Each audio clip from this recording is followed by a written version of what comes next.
I am Angelilian. Welcome to my channel. I designed, I cut and sew an outfit, even gowns. Ang topic natin ngayon ay tungkol sa paggawa ng paha sa pants. Itong pants na ginagawa natin ay stretchable. Hindi siya katulad ng pants na hindi stretchable kasi kapag pinarehas natin sa mga hindi stretchable, iba yung dating, mas maluwag siya kaysa dapat na sukat sa may baywang. Una, sukatin muna natin yung baywang niya. Yung ginawa ko ditong sukat is sa likod. Tapos sinukat ko rin sa harap. Una kong ginawa yung paha sa harap. Yung sa harap, nag-fold ako ng cloth. Bali, straight line lang siya. Pero sinukat ko yung sa waistline kasi ang waistline ni ma'am ay 39. Pero yung nasukat natin kanina na sa waistline is 9 1/2 for one side. So dito ginawa natin siyang 9 1/2 sa may baba na part sa fold, tapos sa may taas nagiging 9 sa may harap ito banda. Para pantay yung left and right ng front, dapat itupi natin siya naka-center yung fold para pantay yung magkabilang side ng front. Ang 9 1/2 na sukat is 1/4 yan ng waistline measurement. Sukatin natin uli kasama na yung allowance, tapos maglagay tayo ng markings para diretso na tayo sa pag-cut mamaya. Tapos sukat natin sa lapad ng belt is 2. Tapos i-cut na natin siya para magawa na rin natin yung sa may likuran na part. Yung mga hindi pantay na pagka-gupit, ipantay na natin. Tapos yung sa likod, medyo curve yung sa likod kasi malalim yung likod natin. I-curve natin siya para maganda yung pagkalapat sa likod. Hindi natin hinati ang center sa front at sa back kasi ang zipper nito ay nasa gilid. Iba kasi yung paraan sa stretchable kasi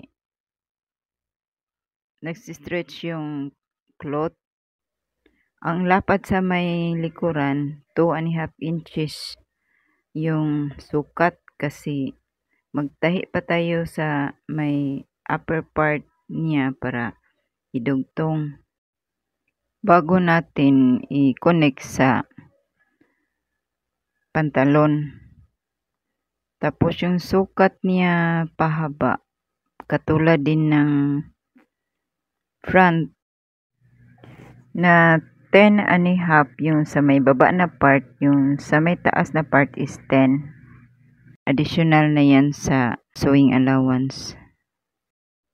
Kung makikita nyo, slant yung cutting sa side kasi mas dapat maliit yung sa may bandang taas kasi para hindi ma-deform yung belt kapag sinusuot na. Maglapat lang siya dun sa may waistline.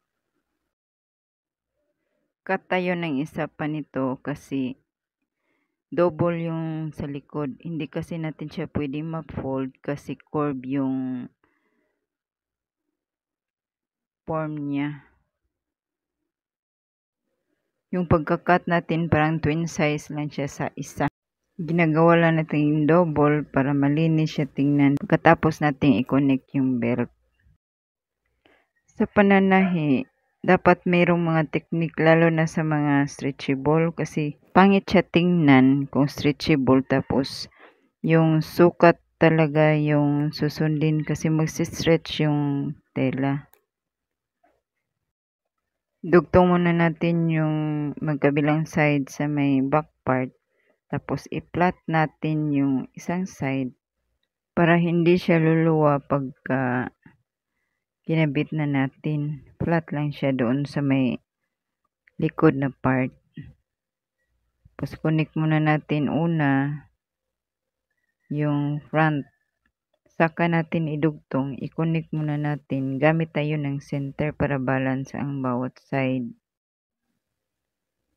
Pagkatapos nating matahi sa front, i-close muna natin yung sa may zipper banda.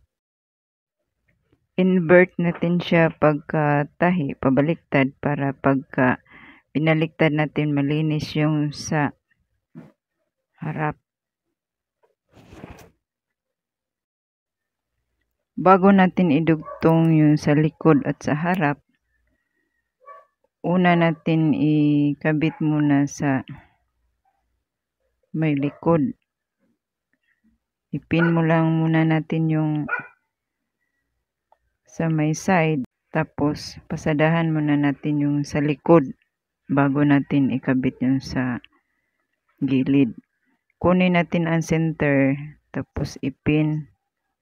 Kasi dapat naka-center siya para hindi magtabingi yung belt. Pagkatapos natin i-connect yung sa likod, yung sa side naman i-connect natin yung front at saka ang back. Iayon natin yung pagkatahi sa yung allowance. Iayon natin doon sa side. Hindi natin siya ipa-straight kasi slant yung bawat sides. Kaya iayon natin yung tahi. Tapos yung na-connect na natin, idugtong na rin natin yung na-connect na sa front at saka back. Idugtong natin doon sa pantalon. Tapos yung sa may likod na part, hindi natin ubusin yung allowance doon. Dapat may natira pa tayong overlapping para sa likod. Dahil pagka nalagyan na natin siya ng hook, dapat may additional siyang pangtakip sa ilalim. Tapos natin itahi, i-invert natin siya. Tapos ipin na natin para ihanda na siya para sa pag-close.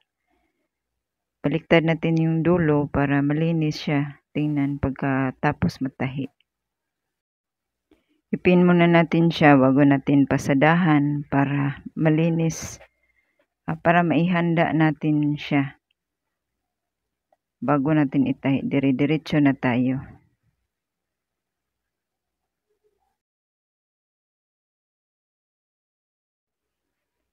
Para hindi matamaan yung pin sa pagtahi, hindi siya matamaan sa karayom, pwedeng unti-unti natin siyang tanggalin. Pero pwede na rin hindi ingatan na natin nga hindi siya matama doon sa pin para hindi naman mapugdol yung dulo ng karayom. Yan na siya yung finished product. Malinis siya sa ilalim. Magandang tingnan. Pagkasuot niyan, tamang-tama lang yan sa waistline. Hindi siya maluwag, hindi rin masikip. Hindi tayo naglagay ng pampatigas para aayon lang siya sa stretch na tela.